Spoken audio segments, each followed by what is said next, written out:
Comrades, నా పేరు Shankar Kishore, AITUC జిల్లా ప్రధాన కార్యదర్శి. ఈరోజు మన జిల్లాలో ఉదాహరణకి కావల నియోజకవర్గంలో మధ్యాహ్న భోజన కార్మికులపై రాజకీయ కక్ష సాధింపులు జరుగుతూ ఉన్నాయి. ఈమె పేరు పద్మావతి. ఆమె 22 సంవత్సరాల నుంచి మధ్యాహ్న భోజన పథకం చేసుకుంటున్నారు. ఈ మధ్యలో కాంగ్రెస్ ప్రభుత్వాలు వచ్చినాయి, సెంట్రల్లో బీజేపీ ప్రభుత్వాలు వచ్చినాయి, స్టేట్లో కాంగ్రెస్ ప్రభుత్వాలు వచ్చినాయి, టీడీపీ వచ్చినాయి, వైఎస్ఆర్సీపీ వచ్చినాయి, చాలా ప్రభుత్వాలు వచ్చినాయి. ఇప్పుడు కొత్త తరహాలో అక్కడున్న ఎమ్మెల్యే గారు వీళ్ళందరినీ 11 మందిని కావల్లో ఉన్న మధ్యాహ్న కార్మికులు సస్పెండ్ చేయడం జరిగింది.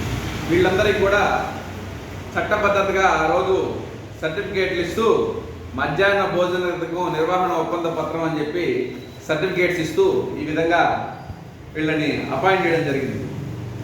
ఈ రోజున ఒక కక్షపూరితంగా అంటే 27 స్కూల్స్ ఉంటే కావల్లో 11 మందిని నిలిపేసి వాళ్ళకి సంబంధించిన తెలుగుదేశం పార్టీ వాళ్ళని పెట్టారు. దీని యొక్క ప్రొసీజర్ ఏంటంటే వీళ్ళని రిమూవ్ చేయాలంటే 3 మ్యాన్ కమిటీ వేయాలి.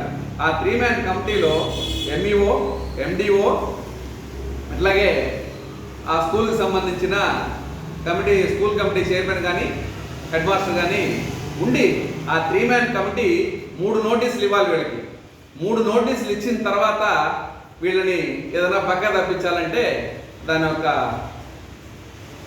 ప్రొసీజర్ ప్రకారం చేయాలి. ఈ రోజున ఈ తెలుగుదేశం పార్టీ ప్రభుత్వం ఆ విధంగా చేయకుండా అడ్డగోలుగా మిమ్మల్ని ఈ రోజు ఆపేస్తున్నాము, మా తెలుగుదేశం పార్టీ కార్యకర్తలకు ఇస్తున్నాం అని చెప్పేసి అక్కడ ఆంధ్రకేసరి స్కూల్లో ఇది జరిగింది. కాబట్టి దీన్ని మేము వ్యతిరేకిస్తున్నాం.